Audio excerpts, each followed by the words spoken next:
You heard me, Arthur. You just need to sign the papers and you're done. My wife Annie, to whom I was married for over 25 years, spoke to me. I tried to listen, but her voice became further and further away the longer her tirade against me continued. It all started this afternoon when I came home from work.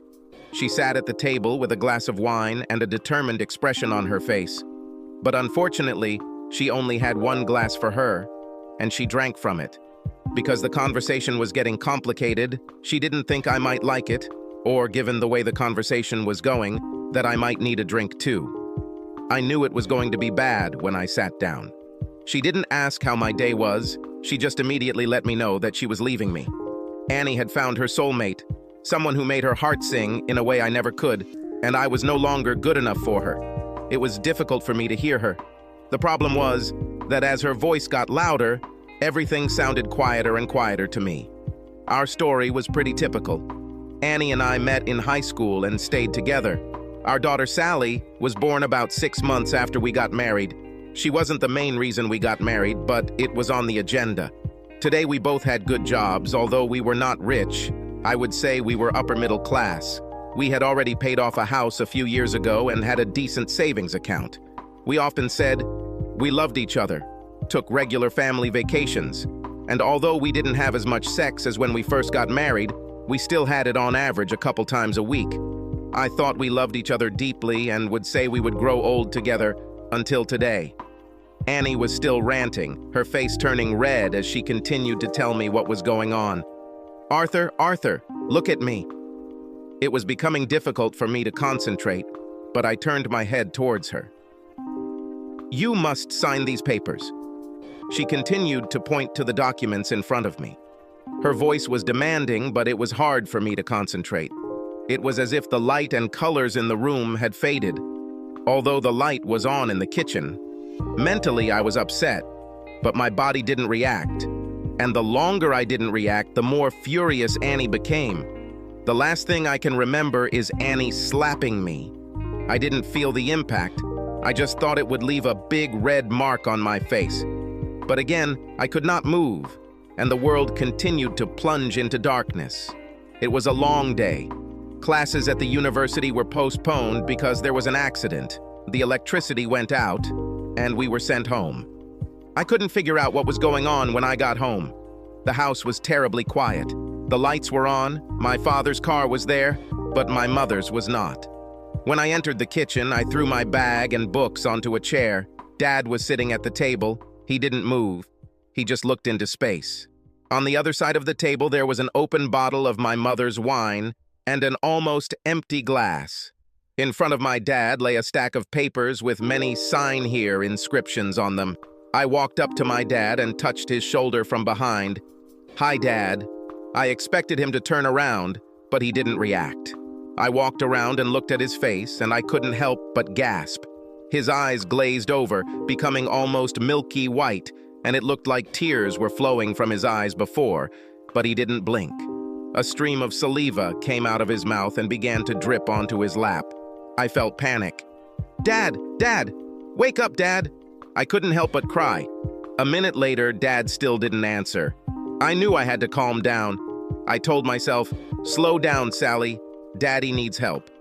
I pulled out my phone and called 911. I made it clear to them that I could not get my father, Arthur Smith, to answer. They asked me for my details and address, and I told them my name, Sally Smith, and our home address. They sent an ambulance, telling me it would arrive in about 10 minutes. For the next few minutes, I sat, looked at my dad, and held his hand. I spoke to him quietly, letting him know that everything would be okay. This man gave me everything growing up. He worked a lot, but was always present at my school events, musicals, and ballet. When I was just learning to play the violin, he spent hour after hour suffering from the screeching in my ears, always encouraging me. Finally, he saved enough money to buy me a Heidersign violin for my 16th birthday. It wasn't bad, not the best, but it was better than my other practice violins. 5 years later, I was at university studying music with a focus on strings and violin. I had 2 other better violins, but this one had a special place in my heart because it was given to me by my dad. I didn't know what to do while I waited. Why was Dad like this? What's happened? and I had no idea where Mom was. It was then that I looked at the documents and the words, "petition for divorce," caught my eye. What the fuck? I read the first page of the document in a couple of minutes and goosebumps ran down my spine. For some reason unknown to me, my mother wanted to divorce my father. It seemed very likely that Dad's condition was caused by these documents. And judging by the way Mom's wine was opened, she gave Dad the documents and left him. People are often surprised how emotions change so quickly. I believe this has never happened to them before. For me, I felt that all compassion and desire to be with my mother had died. A little later, an ambulance arrived. They put Dad on a gurney and took him to the hospital. I was driving behind after I had locked the house, so I started calling on the way. I called my grandmother, my dad's mom, his sister Rhonda, his best friend. Then she called his manager at work to tell him that Dad would be away for a while. I told them I came home to find him unresponsive and on his way to the hospital. Everyone asked me to keep them updated on his condition, and his manager told me that he would arrange emergency leave for Dad and inform their boss. I knew I was putting off the next call because I was so angry with her, but I decided I needed to call my mom. The phone rang and she picked it up after a couple of rings. "Hello, Sally, my dear, how was your day?"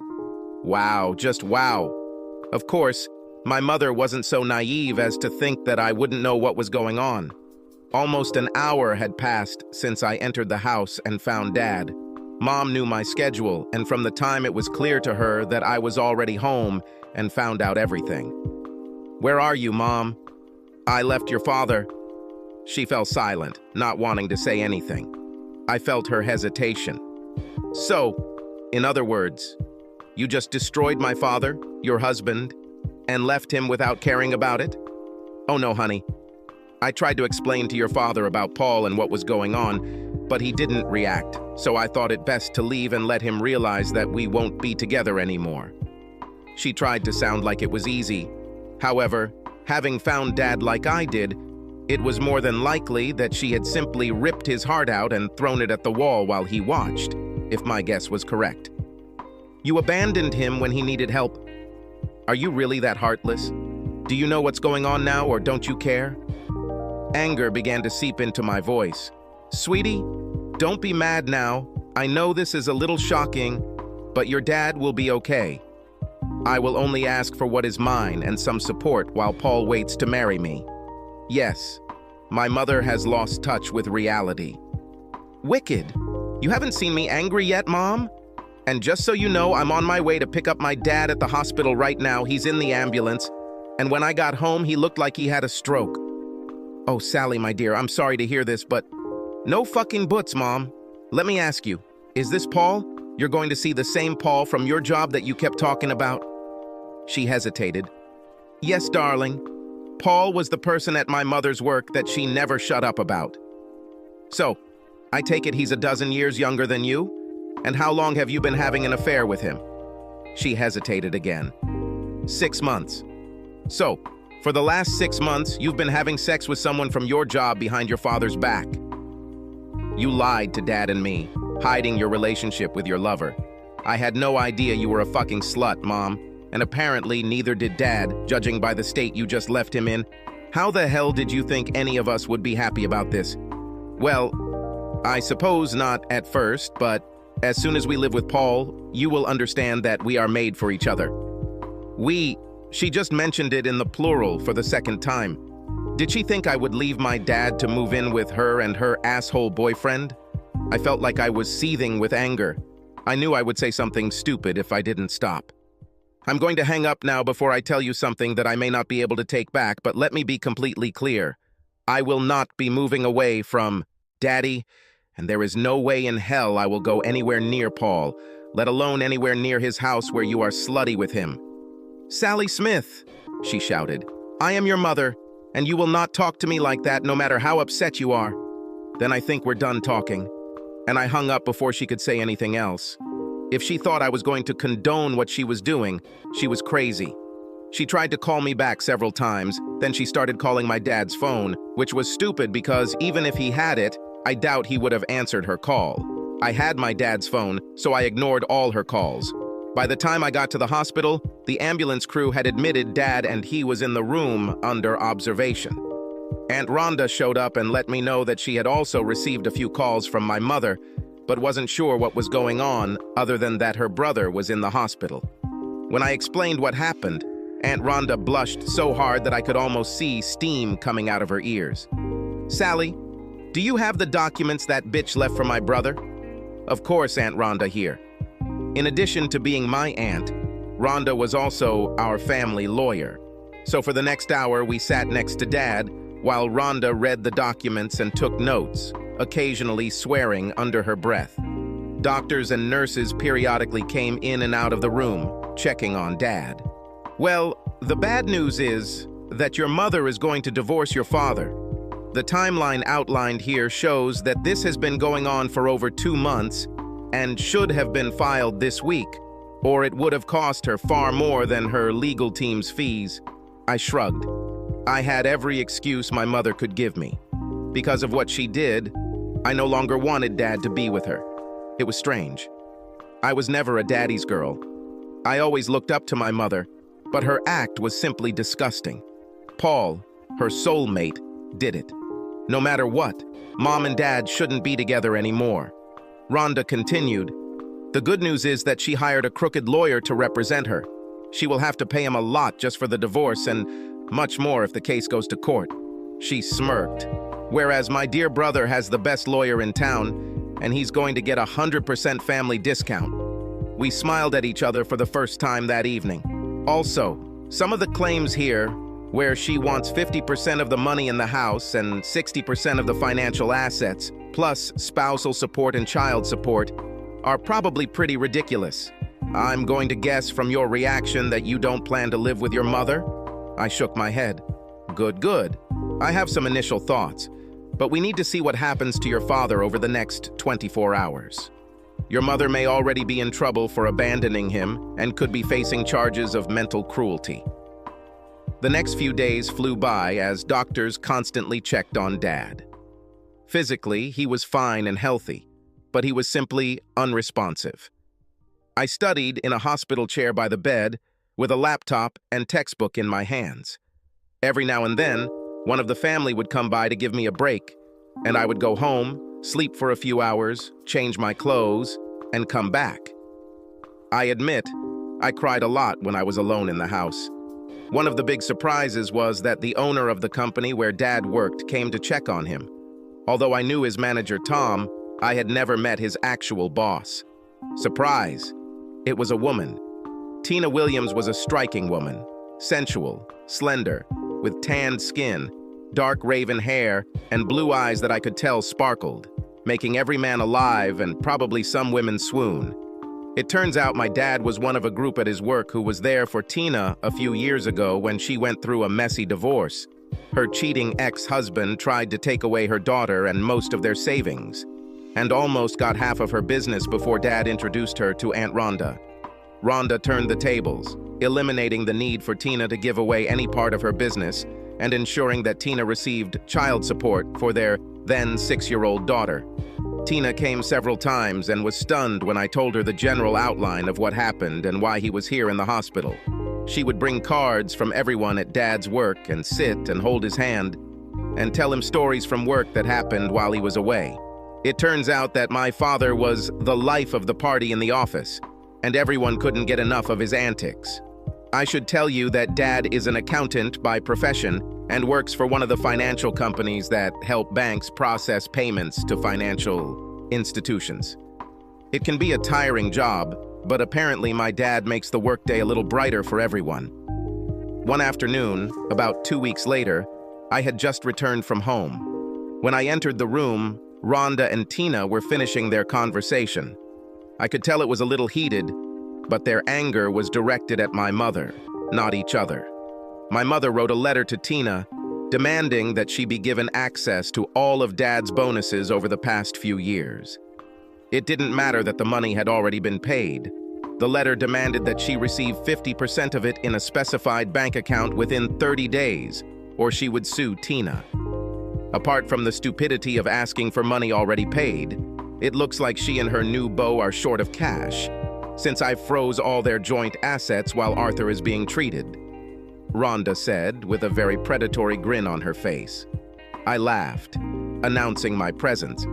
"Yes, this morning I received my first message from my mother in 2 weeks, a text message asking me to give her money.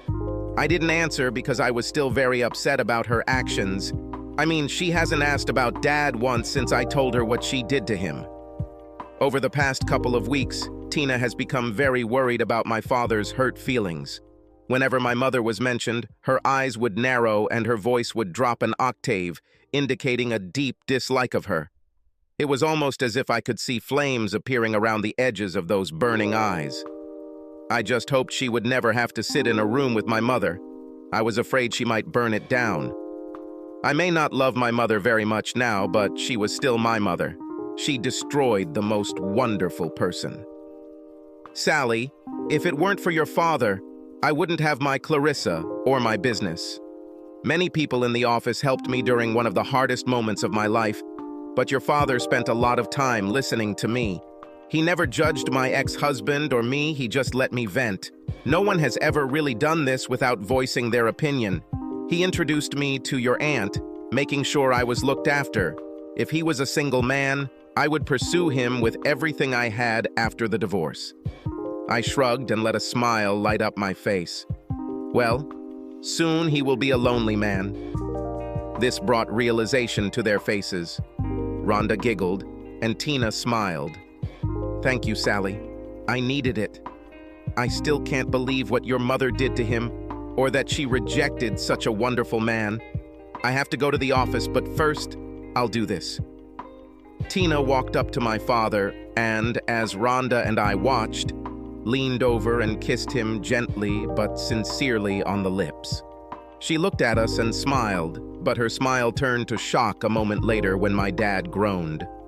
When I woke up, I felt soft lips on mine, just the right amount of pressure, and behind them was a sensual and gentle intention that conveyed an affection I hadn't felt in a long time. I heard the beeping of medical equipment and myself groaning as almost every muscle in my body ached.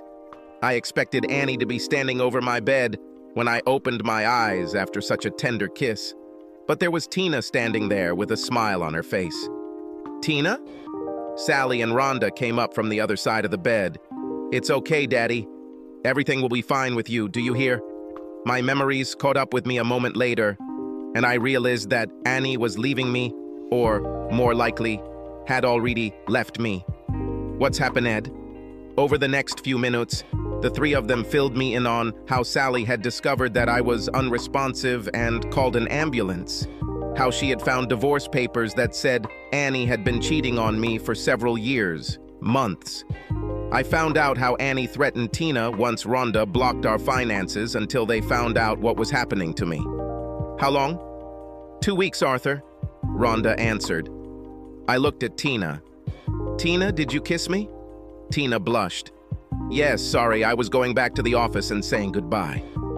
I smiled. No, everything is okay. I'm already in the market, so I think it's okay.